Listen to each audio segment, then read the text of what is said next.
Come forward. There is place. Come.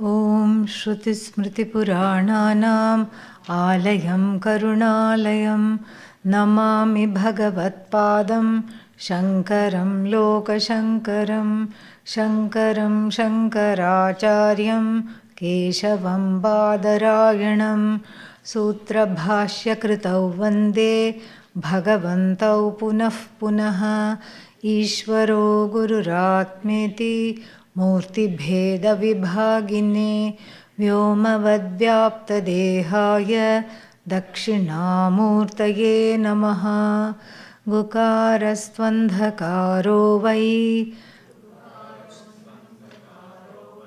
Rukarastanivartakaha Andhakara Nirodhitvat Gururityabhidhiyate Om Sahana Vavatu Sahanau Bhunaktu Sahaviryam Karavavahai Tejasvinavadhitamastu ma vidvishavahai Om Shanti Shanti Shanti. Together we'll chant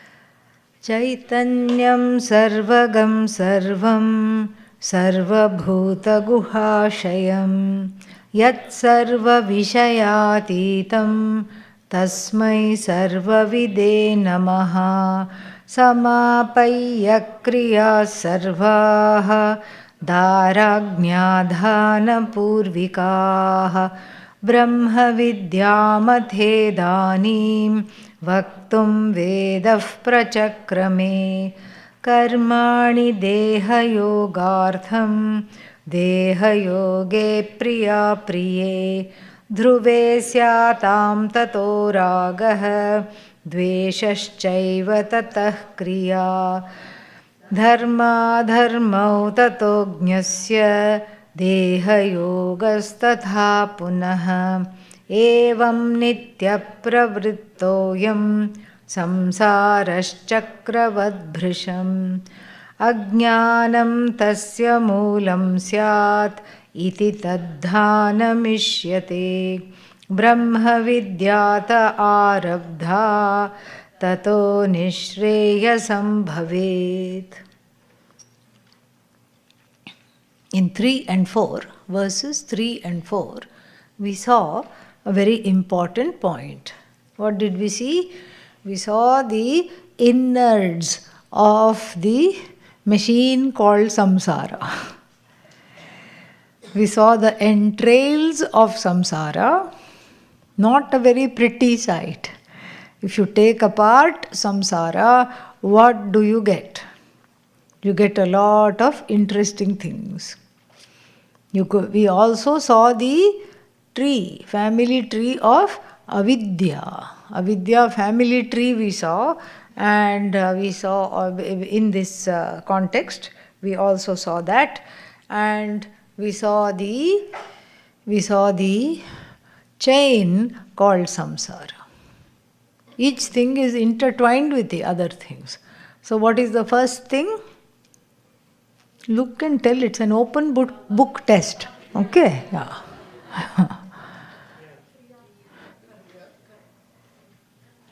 Read, look, decide, tell. So, first what is there? Yeah, karma. And what does karma lead to? Deha, body. And because of the body, what is there? Pleasure and pain. And because of pleasure and pain, what is there? Raga, dvesha, strong preferences and prejudices. Because of that, what is there? More karma. Yeah, don't forget, because suddenly you can't get punya papa. And because of more karma, what is there? Yeah, more headache, more punya, more papa. Then because of more punya, more papa, what is there? More janmas. And so the cycle goes on and on. Bhrisham means very forcefully, tirelessly, like a chakra, this samsara goes round and round and round. And one feels caught. Like even in the ancient times, even about 20, 30 years ago, in rural South India, there was a different way of extracting oil. So they would chain one bull, short leash. One bull would be chained to a stick like a mortar.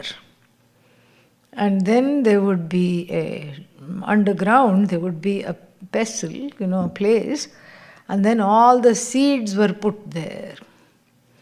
And the bullock doesn't know what to do because it keeps trying to yank the chain or the rope, and the only place it can go is around because it cannot go forward, it cannot go backward, the only place it can go round. So it would slowly move around, and then that mortar would keep going like this, up, down, like this, and then the oil was extracted like that. And then because the weight has to be, it has to be weighted down so that it doesn't move, there's no other place to move, there would be a little yoke from the neck of the bull and a stone would be tied. Kind of very cruel to look at it. This is how the person feels in samsara. That's why I talked about this. Yeah. Can't go forward, can't go back. Can't go this way, can't go that way. And what is being produced as a result of samsara, one is not in the least bit interested in. The bull is not going to enjoy the sesame oil. Even if you tell the bull it is full of antioxidants, it doesn't care about that at all. And so samsara is like that. Weighs you down and you feel there is no choice. One feels victimized and choiceless. And then we also saw the family tree of Ajnanam. So when you see the family tree of Ajnanam, what do you get? You get same thing. The family tree of Ajnanam gives you the same headache. There it looks linear, but there also it is cyclical. Because it starts with the Ajnanam and ends with Punarjanma, and the Punarjanma loops back into Ajnanam because when one is born, one is what? Born enlightened? No way. One is born in Ajnanam, again the cycle repeats in a terrible way. So the samsara is always described like this. Why? Because after studying verses 3 and 4, the idea is that one should start feeling slightly nauseous.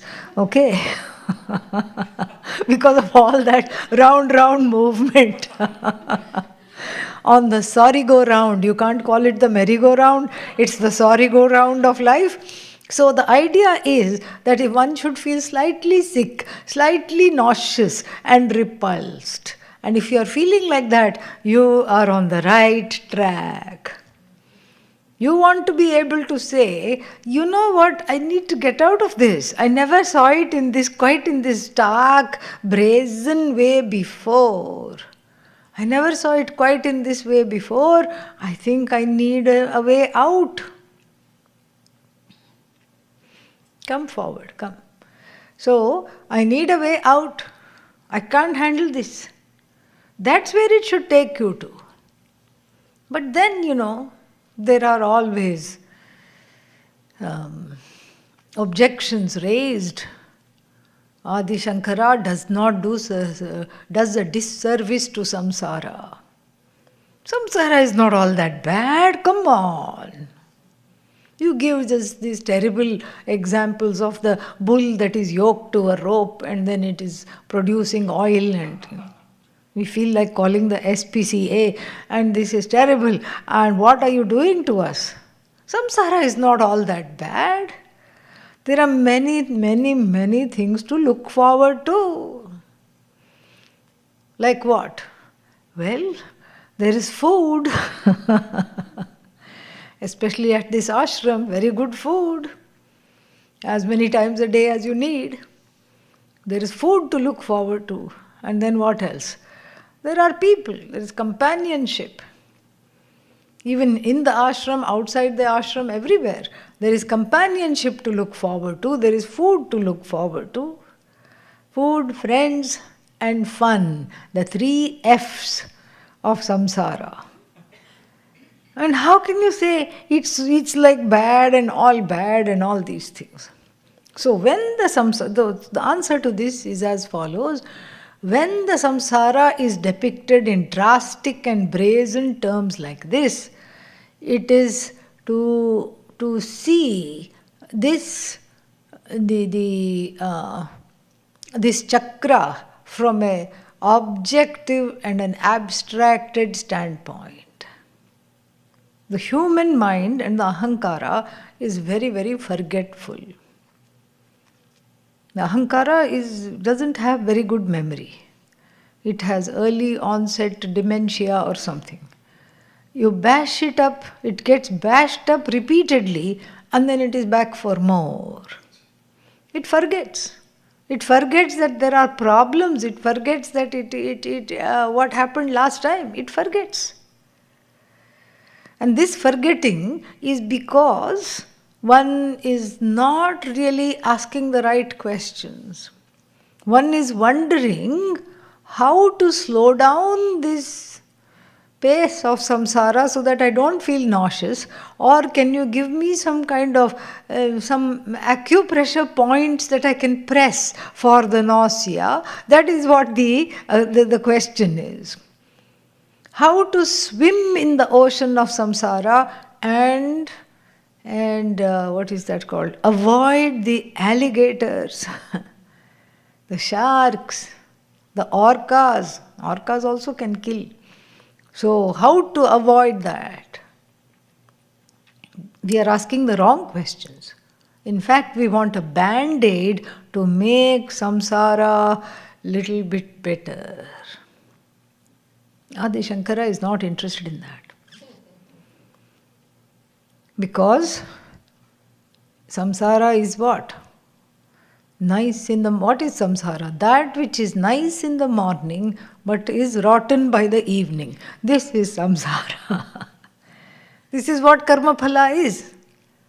You wake up in the morning, you feel good, everything, you say, what a nice day, I have a good feeling. And you go, yay, catch in the back. Sudden catch in the back. As soon as I said yay, Prarabdha said nay. This is samsara. And so, even though there may be bursts of sweetness somewhere in between, betwixt and between complaining and betwixt and between crying, there is a smile. There is a moment of happiness. There is a burst of joy.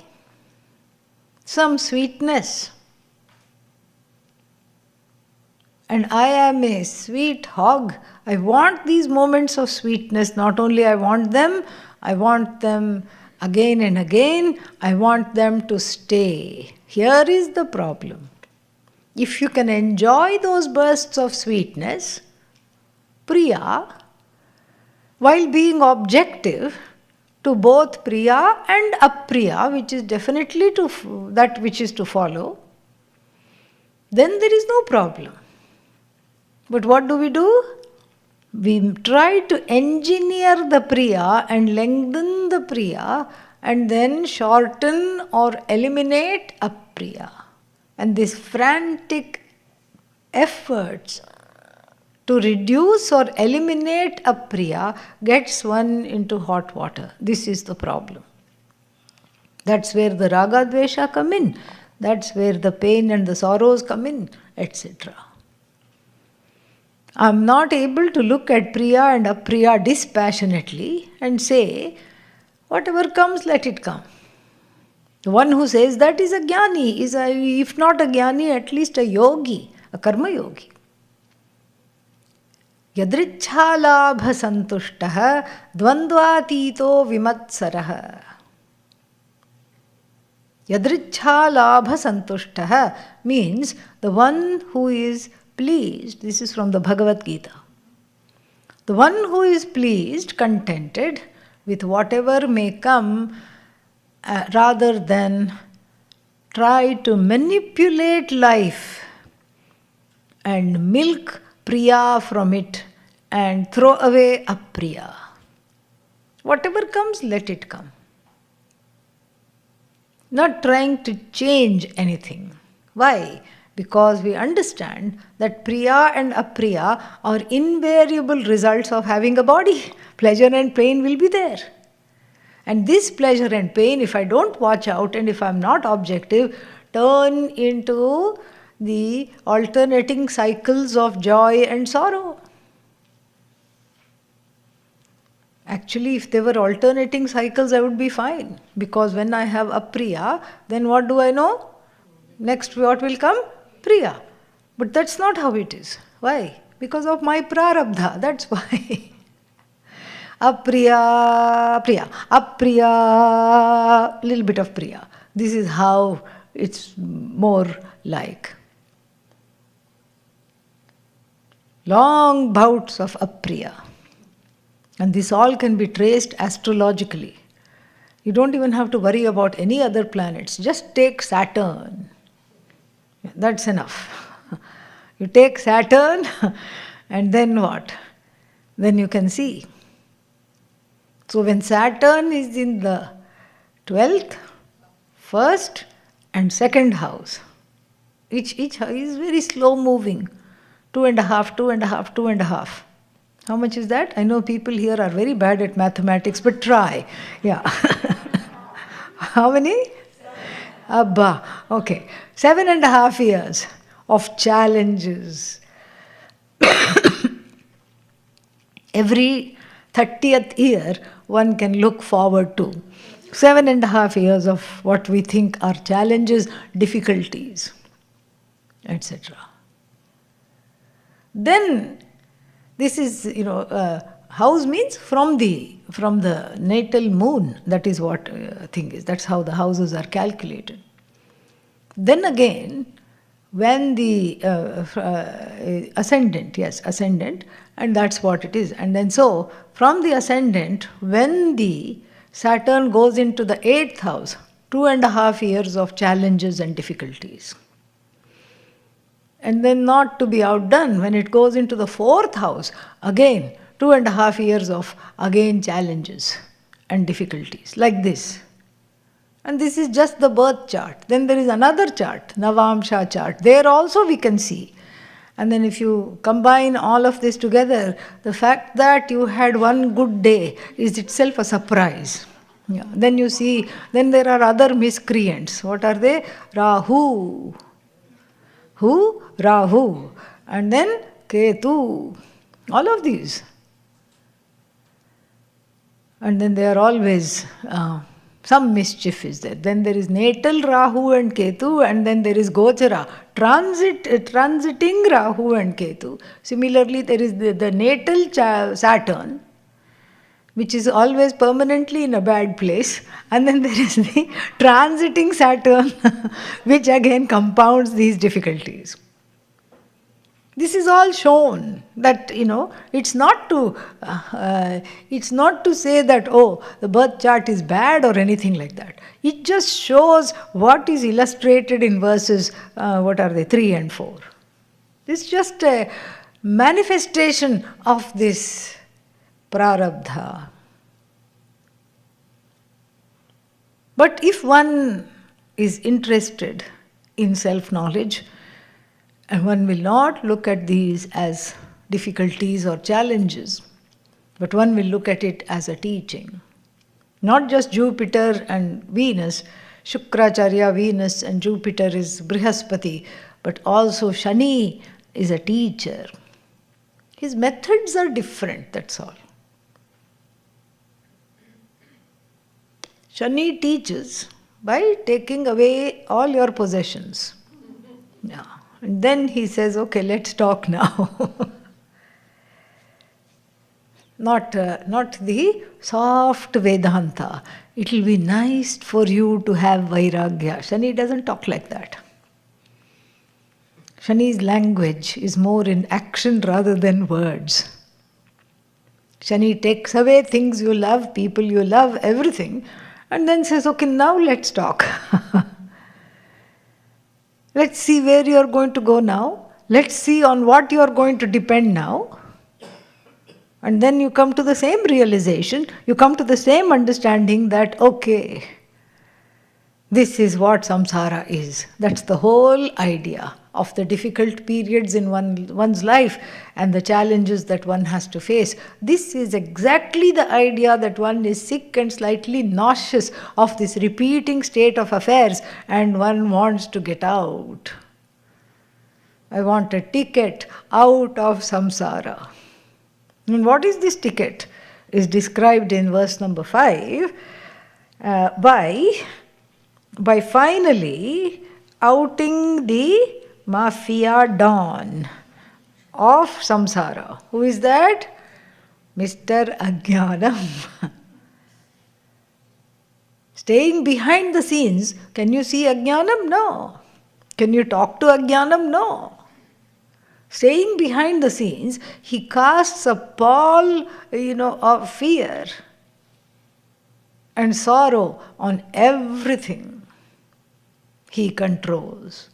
Or if you don't like we are very, generous. If you don't like he, you can say she, avidya, then you would say. Or ajnanam. So he, she, it, everything.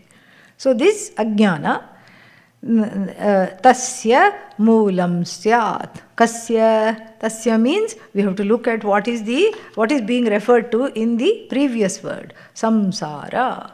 Samsarasya moolam syat. Moola means what? Root. The root of samsara is not knowing myself. Not knowing yourself is the root cause of samsara. It is that which converts the objective priya and apriya into raga, dvesha, and then actions that ensue because there is fear, avoidance, dvesha, and then there is the desire to elongate the pleasurable moments, priya and raga. Priya and raga go together, and dvesha and what's the other one? Apriya go together. Pravritti, nivritti, pursuits follow, and if I don't understand the root cause, then I will just be trying to look at quelling down the symptoms. That's why if you just try to look at raga dvesha, it won't help. I have to manage my anger. What are you going to do? I'm going to take anger management classes. I have to have a more positive attitude. So then what will you do? I have to take a workshop on positive thinking. You take a workshop on positive thinking. The only person that's benefiting financially is the leader of the workshop. Positive thinking means what? You feel grateful you have legs because you see a person without legs, and that's what you are told to be grateful. Okay, that's a start. After that, what? Then I see a person in a Mercedes Benz. Okay. The fact that I have legs no more is a place to be grateful for. So these things don't work. These are all little band-aids. It's good that I am thinking a little bit outside the box. Before, what would I do? More of the same. Malls, movies, arguments, friends, whatever it was, I was in samsara trying to make myself feel better, trying to pursue priya apriya. Here at least I am trying to look at how to manage raga, dvesha, anger, fear, sorrow, depression, how to do that. But still it is a band-aid. Because whatever you try to eliminate, the raga, dvesha you try to eliminate is back if you don't look into the root cause. Similarly, in a mafia gang setup, you can take out the small fries. The person, let's say it's some kind of a big drug enterprise. Things are being imported from all over the world, and then things are being sold, purchased and sold in the market, in an invisible market. Only few people know that. Things are being sold on the street corners. And then if you catch hold of these sellers in the street corners and eliminate them or put them in the jail, eliminate them means not kill them, but take them out of the street, put them in jail, what will happen? Nothing. New batch of people will be found and they will start doing the dirty job that these people went to jail for.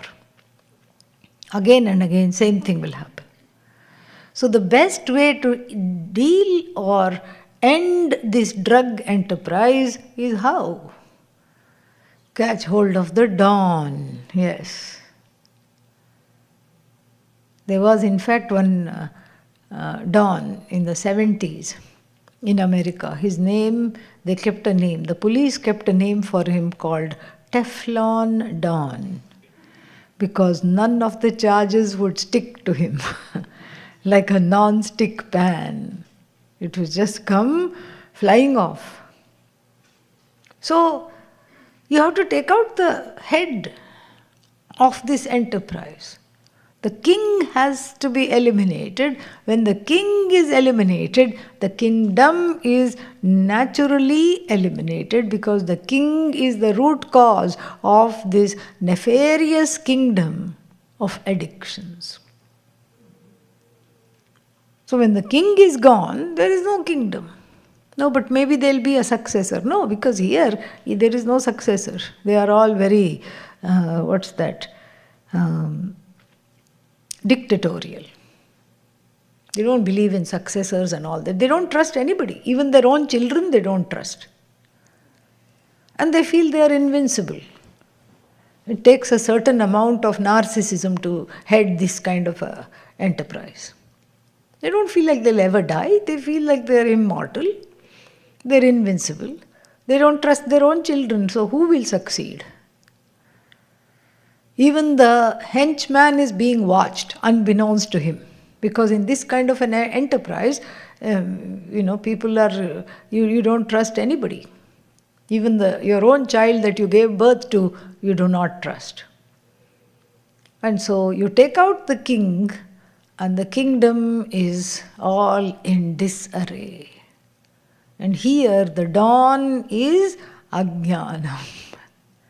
Ajnanam you take out. And that's what is saying. Ajnanam tasya moolam syat. This thing called samsara, qualified by all these attributes which we have been discussing thus far, and having a cyclical nature, keeping on repeating itself and catching me within it and making me an addict of priya and a detester of apriya and making me go round and round with it. I have become a junkie. Really, that's why I'm giving this drug lord example. I have become an addict. And if I don't get the priya fix, I get all upset. What's happening? And therefore I sell myself short. I don't respect my own value system. I don't respect the value system that is dear to me, that I myself value. Therefore I go against dharma, because the addiction is so severe. The addiction to pleasurable things and people and objects and events is so severe, I'll go any lengths to make sure I get that. And when I don't get that, I have withdrawal symptoms. Oh, withdrawal symptoms means I withdraw from samsara? Not at all. Withdrawal symptoms means I become desperate. And in this desperation, the first thing to go is dharma. What is dharma? My own system of values, my own attitudes. What I respect about myself, that is also dharma, swadharma.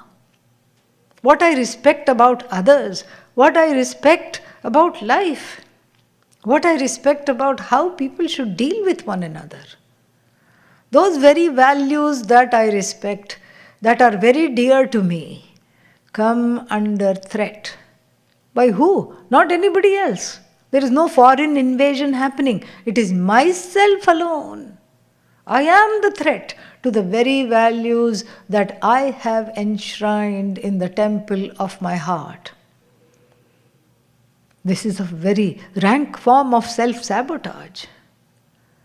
And as a result of that, I lose these values because I'm ready to compromise in order to get something that I want badly, and something that I think I deserve, and something that I think I do not have, and something that I think is the lack of something is the cause of all of my problems. Therefore, I keep selling myself short. How else do I sell myself short? Let me count the ways. The other way is just to disrespect myself repeatedly. I have a standing. There is a certain amount of self-respect. We are not talking of pride. We are not talking of arrogance. We are not talking of insufferable ways of being. There is a certain self-respect. This is talked about very nicely in the Kathopanishad by Nachiketa, who says, Bahunamemi prathamaha, bahunamemi madhyamaha. When he wonders why his father is sending him to Lord Yama, he figures, it's like a self-talk, it's like a monologue of Nachiketa. And what does he say? Among many people, I can see why I have been sent here, because Yama has gone out on tour, okay? So he's having some time to introspect. So what does he say? Bahunamemi prathamaha. I can see why I have been sent here. Among many people, if you compare my skills, my skill set, my knowledge, my buddhi, my intelligence, I would come first. But he's modest. It's not pride, because very quickly he says, Bahunamemi madhyamaha. Whereas there may be many people more qualified than me. If judged by other standards or in other situations or other skill sets, I might come somewhere in the middle, average. He never says, I come the last. This is a very beautiful and an indirect, implied way of counting certain qualifications for Vedanta that are not discussed publicly. Publicly we have Shamadama, Upadesha, Titiksha, we have memorized all that. If not, you have time. Please do so. We are not talking of those kinds of qualifications. This is like an implied qualification that I have a healthy amount of self-respect. And in fact, if a child is not subject to neglect or abuse, it is there. A child, if it is raised in a good way, that is there. You see that in the 2-year-old. You see that even in the 4-year-old sometimes. But then, just being in the clutches of apriya robs one of that self-respect. Neglect, abuse, in trauma, in early childhood, robs one of self-respect, robs one of the boundaries, just regular healthy boundaries that we have. It is there. A child that is healthily raised can say, "Don't touch me, this is not okay, don't do this." But then, if those very things are compromised, it will be afraid to even speak. And one carries this fear, one carries this kind of a decimation, if you will, a fragmentation of the self. Growing up under the heavy weight of obligations. You must do this, you must not do that, you must behave this way, you must not behave this way, you have to be like this or else, or you don't have to be like this or else. By the time one grows to be an adult, all one wants is to be validated. Okay, what do you want me to do? Tell me, I'm hungry for love. This is what the jiva is reduced to. The jiva becomes a love junkie. And what will somebody under the addiction of a drug do? Anything at all. Just give me that. And so here the jiva is a validation junkie. Just approve of me at least once, a little bit. Okay, then will you go away? No, I'll come back again. Approve of me a little more. Why? Because it's addictive. It's addictive because one doesn't understand that one is of the nature of love. Ananda, the dynamic form of Ananda, the dynamic manifestation of Ananda is all love. Love for the self, love for everything else, because everything else is also what? Just the self alone. So, this Ananda, if it has been suppressed, then one thinks that this Ananda is outside of me. And I am undergoing withdrawal symptoms and I want to be fixed. I want a fix. But a fix is never enough. A fix is only until that encounter with that validation is done. And after that what? One comes back for more and more and more and more endlessly. You can never validate somebody enough, the one who is feeling invalidated. You try, you'll see. And that is what it is. No matter how much you validate, it's not enough. One is hungry for more. Love me, take care of me, approve of me. Not only approve of me, it's not enough to say, I approve of you. Show me that you approve of me. Okay, here is a present. Okay, all right. I approve of you. That's not what I want. Show me in the way I think you have to show me. And okay, maybe somebody can work hard and do this, but it will never be enough. It will never be enough because it's a distorted version of when one's own self, understanding of oneself is so distorted, how can somebody else intuit what that is? And we are not even talking of the self as in Satchidananda self. We are talking even on the empirical level of the personality. So how are you going to come out of this state of affairs? How is the hunger for validation going to come to an end? Is it ever going to come to an end? How is the love hunger, the hunger for approval, the hunger to be always validated? How is this addiction going to go? We are really in big time need of an antidote. And that antidote is nothing but Atma Jnanam. Why? Because that validation that I'm looking for is already there. The love that I want to be shown is already there, is already present. The approval that I am seeking happens to be a self that is already approvable. So I don't have to go anywhere. I don't have to do anything. How are you going to find this out? Where are you going to dig? What are you going to do? Therefore, the need to come out of the realm of doing into the realm of knowing what is already there. Do you see the difference? Do you see that if one becomes a beggar for validation, begging for validation is a doing.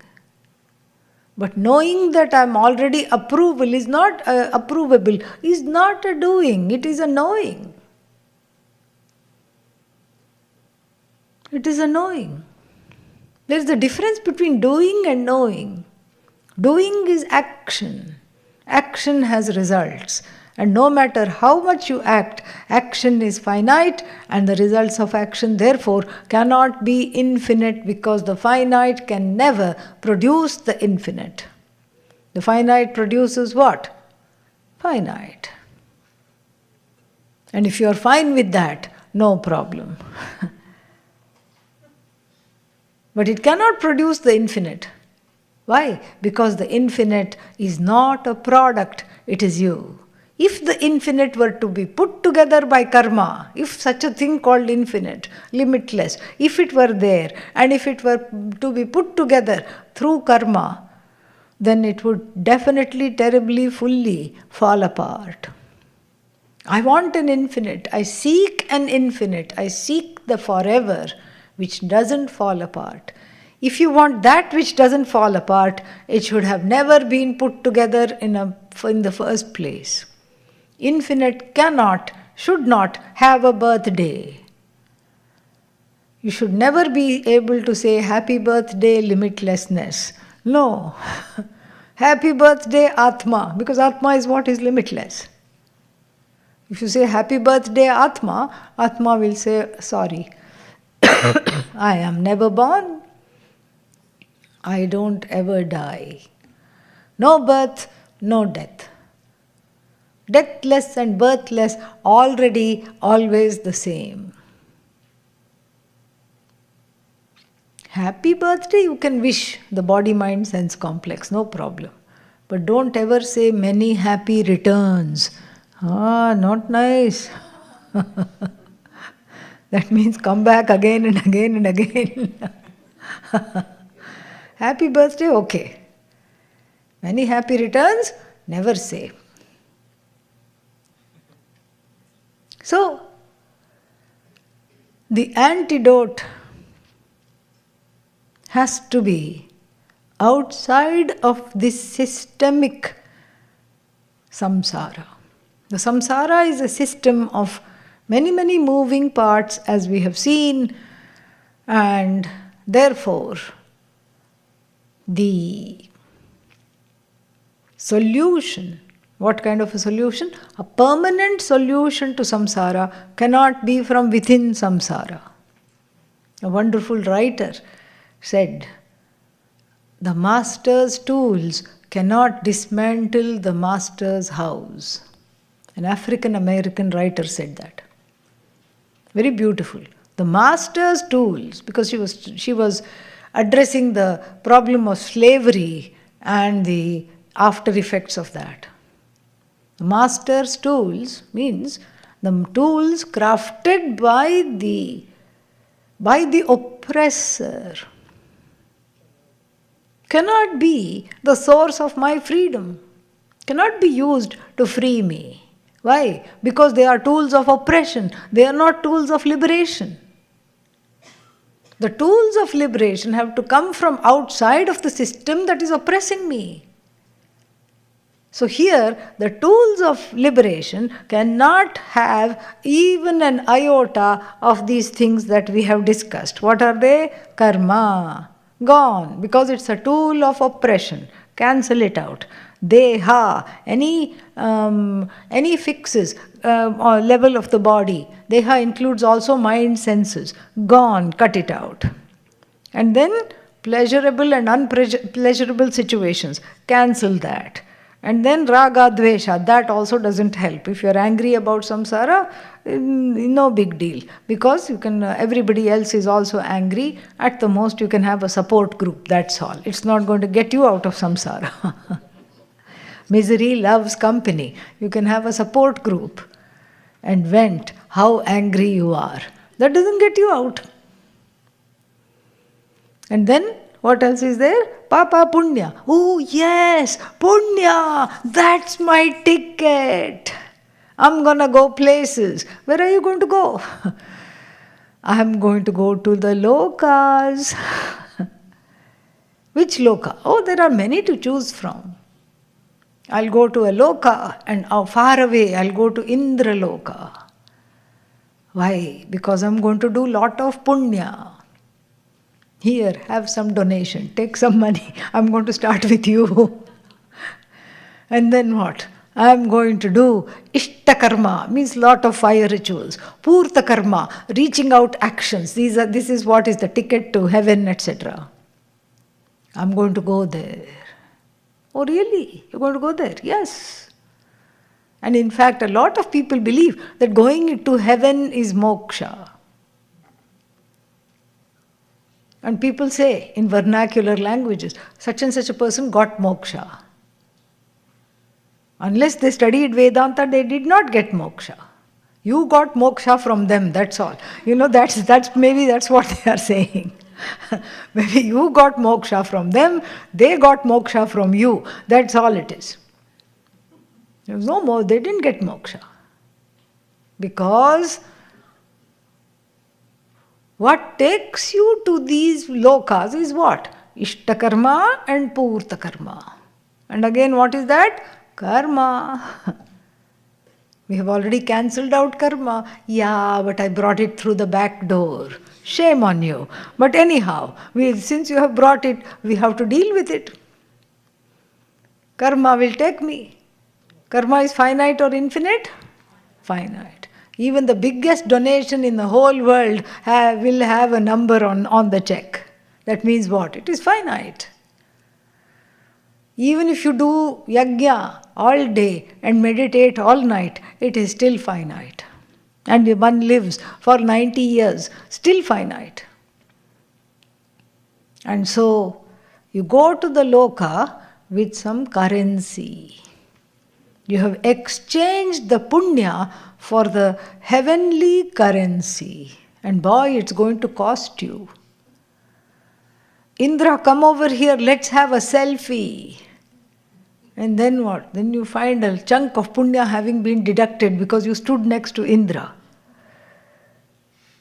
Oh, what shall I do this evening? I think I'll go to a concert by the Gandharvas, Yakshas and Kinnaras, the dancing celestials, the musical celestials. You enjoy the concert, another chunk of punya gone. The first portion of the Veda advertises heaven like a glossy travel brochure where you see blue beaches, white sands, and one round table with 2 chairs under an umbrella and 2 drinks kept there which have their own umbrellas. You see this in the brochure. Never understood why, but anyhow. You see this in the glossy brochure. And then, this is exactly what I need. I'm booking this holiday. And then you book it. And then you go there. And you understand that what you have been subject to is a very clever Photoshop job. All the bodies on the beach have been Photoshopped out. All the concrete jungle in the form of hotels and motels and restaurants and everything, shopping area, has been blocked out, photoshopped out. All the other tables where, there is no room even. If you turn around, you can eat from the other person's table. That is also photoshopped out. You can eliminate. You can do clever things with photos, with videos. You just have been shown this exclusive picture because that's what you want. And the market caters to what you want. The Veda is also a market of Priya. The first portion of the Veda also caters to what you want and gives you this wonderful depiction of heaven. All true, because we have Shraddha. What does it say? That, of course, you leave behind this body.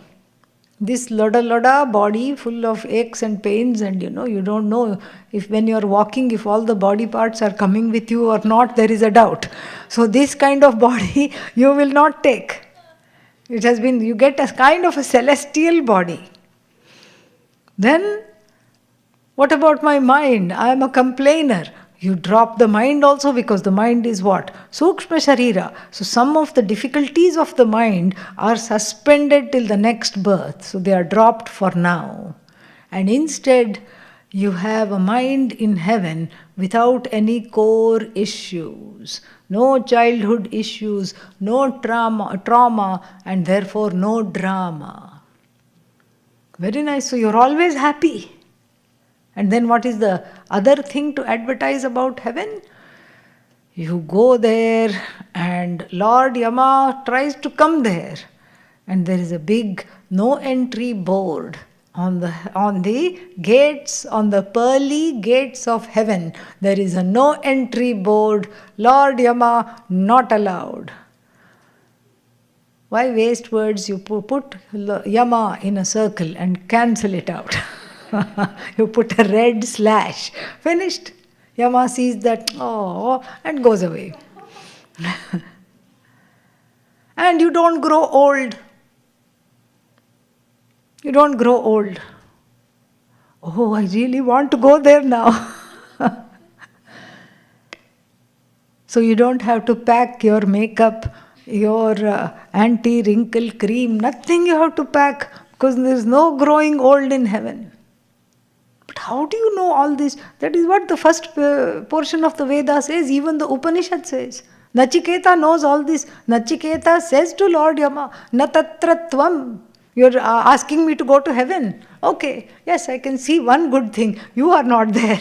You don't come to catch me there. Najaraya bibheti. There is no fear of old age. There is nothing there that will make the enjoyments curtailed. But there is a very big drawback. What's the drawback? Vapas aega, will come back. What is the thing that will make me come back? The same thing that took you there will make you come back. Karma currency took you there. And the lack of karma currency, when you have spent every single heavenly dollar, you will be back. This is why you can't say, I will go to a loka. If after understanding this, one still says, I will go to a loka and sit there, they are at best loco. That's all. Yes. Can't do that. Because what I want is the permanent. No, I don't want the permanent. Okay, then in that case, don't come to the next class. Save yourself the trouble. Because here we deal with nitya, not anitya. In fact, that becomes the first qualification for Vedanta. Nitya nitya vastu vivekaha. The discrimination between that which is forever and that which is finite. And here there is a shock awaiting the honest person who does this discrimination. And what is the shock? Everything that I encounter is finite. Everything I encounter is temporary. People, objects, things, places, encounters. Everything is finite, including lokas. Everything is finite. The one that is saying everything is finite happens to be the only thing that is free of finitude, happens to be infinite. Therefore, the self-knowledge, therefore, the self-discovery as the only ticket out of samsara. No other way. Can't we compromise? No.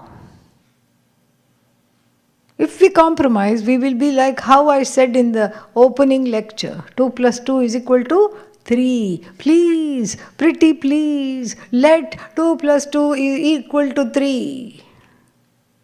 Is that possible? No, not possible.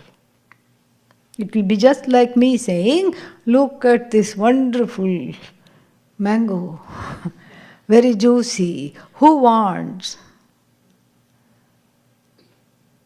So, therefore, we are at a crisis point where the choices are actually very, very clear.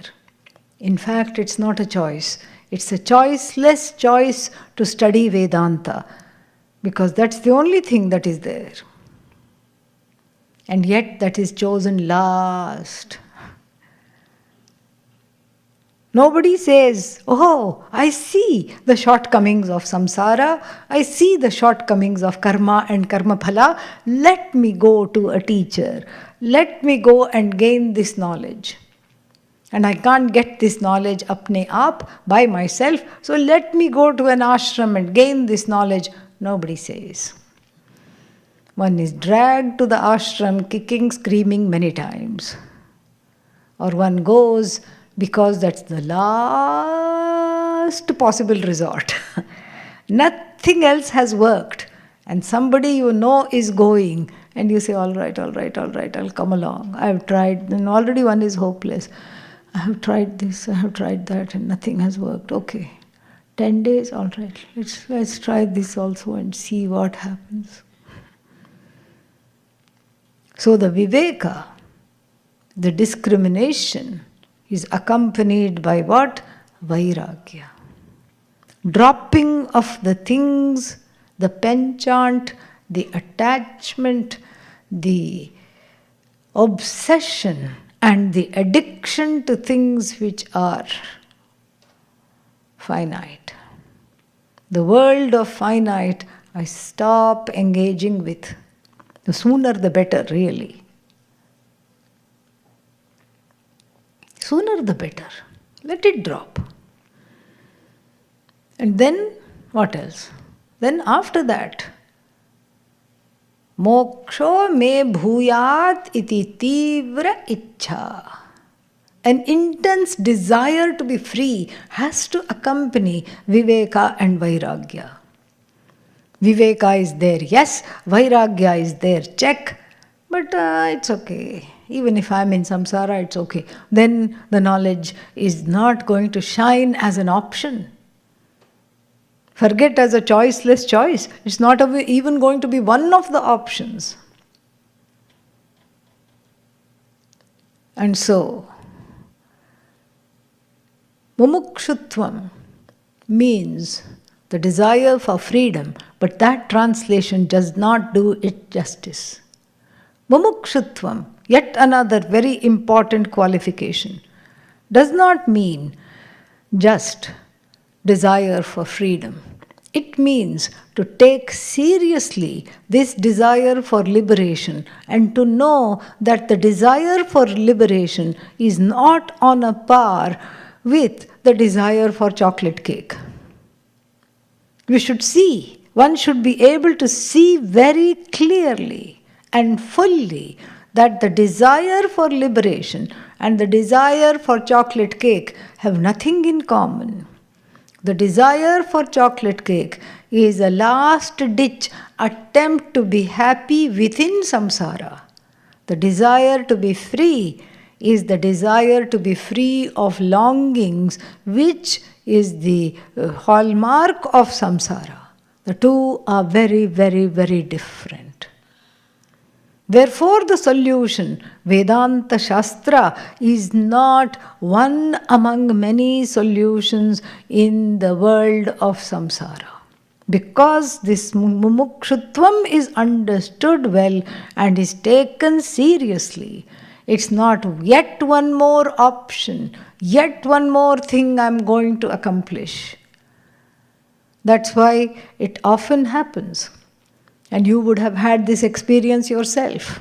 Those of you who are taking the retreats or studying online will invite a friend, come, do this with me. And what will they say? Too busy. I'm going here, I'm going there, I'm doing that, I don't have time. I can't do this right now. That shows that mumukshutvam has been, at least in the minds of such people who think it's one of the many options. For such people, mumukshutvam has been co-opted into yet one more solution within samsara rather than the solution that's going to get me out of samsara. Mumukshutvam means delineating clearly the desire for objects and the desire for knowing the subject as free and whole and full. Then one more qualification is there, but actually it's a 6-pack. So there are 6 within that we'll see in the next class. Om Purnamadav Purnamidam Purnat Purnamudachyate Purnasya Purnamadaya Purnamevavashishyate. Om Shanti Shanti Shanti. Harihi Om Shri Gurubhyo Namaha. Harihi Om.